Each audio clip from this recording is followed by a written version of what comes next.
Ole Evinrude may not have set out to create the world's most enduring brand of outboard motors.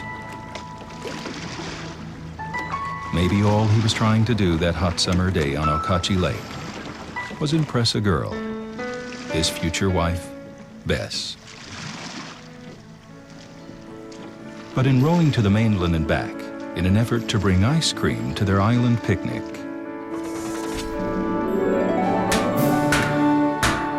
Ole's stubborn Norwegian determination gave birth to an idea.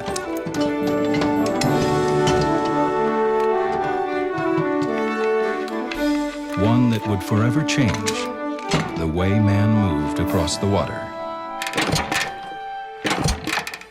The Evinrude outboard.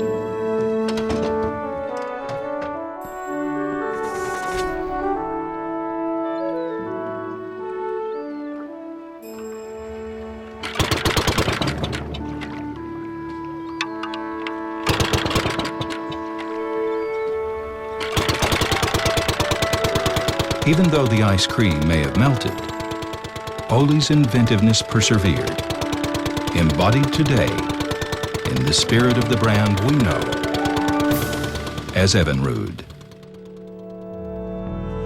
It started with a quest for ice cream. It continued with a quest for excellence, creating a legacy of industry firsts. The Alto. Evinrude light twin outboard. They used a compound called lignite, which is an aluminum alloy. In those days, innovation was everything. That rough design grew into the 1928 Alto Quad. That would plane a boat with 4 people on it. The combining of forces with Stephen Briggs. Steve Briggs came to Ole and said, how would you like to own your own company and be able to use your name again? Surviving the Great Depression. When the Depression hit, Ole stopped taking any money from the company and started putting money back in. Ole had routed the exhaust out through the hub of the propeller. Through the hub exhaust. By putting the exhaust through the hub, the boat went faster. In 1934, they enclosed the entire power head of the engine behind shrouds. Serving the country in time of war. Well, the war changed everything, and during that time, they made storm boat motors. America rebounded, and Evinrude continued to grow. Things that were big innovations in the outboard industry was in the late 40s when they went to a gear shift. I mean, to be able to start an outboard and not have the boat immediately start moving was a wonderful thing. The 25 horsepower came out, the first motor to really get water skiing started. It was less than $400. You know, the average guy, he could go out and have some fun on the water with it. From 1958, they took it from 50 to 75 horsepower in 2 years. The 60s saw unprecedented expansion. Tremendous growth in the industry. We took the boat operator out of the back end of the boat and put him up in the front with a steering wheel. So you could sit in the front of the boat, just as you did in your car, fire the thing up and run it. And this is when the whole business exploded. Boom.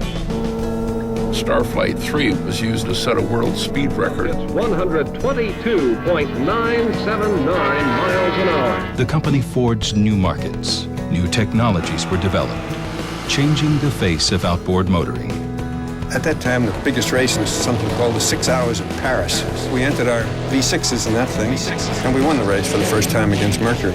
See how they've applied this know-how to the new 1970 Evinrude. That was featured in one of the James Bond movies. The Starflight 4 boat set another record of 131 miles an hour. The fastest man has ever gone in an outboard. The 70s and 80s brought more innovation and growth. We also built the Vonkel racing engine, or the 4-rotor rotary. Here is an animated look at how a rotary combustion engine works. The outboard lines grew tremendously, now all the way up to 300 horsepower. And it was really the first, what I would call, high-performance outboard. But by the 90s, the Japanese were firmly in place. Ultimately, the company needed to focus on what they think they could do best. Trying to figure out how to make the engine better. And even though Evinrude continued to innovate, the company faced challenges. We had some energy crises. Then came 2000. Evinrude was in danger of disappearing, and Bombardier Recreational Products stepped in, bringing its own heritage of innovation and excellence. This innovation culture is really, really deep in our roots. The Evinrude that emerged was smarter and brighter than ever. The team here were really driven to succeed. The best of Evinrude had been reinvigorated with hard-knuckled engineering and a dedication to quality assurance. E-tec was introduced and took the boating industry by storm.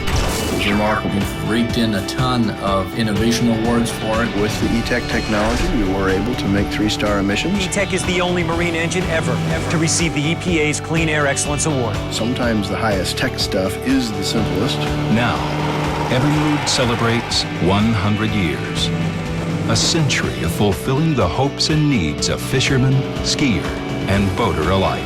We've become part of the boater's life for a century. It's amazing. A new century stretches out ahead, and Evinrude stands ready to meet its challenge. What we have in the plans is definitely very exciting. To continue innovating, refining, and making the best built outboards. And I believe that we're doing the right thing so that 100 years from now, people will still recognize the fingerprint of Ole of 1909 and hopefully the fingerprint of BRP. So that you can spend more time on the water. We're going to keep on innovating as long as the company exists because that's who we are. That is BRP.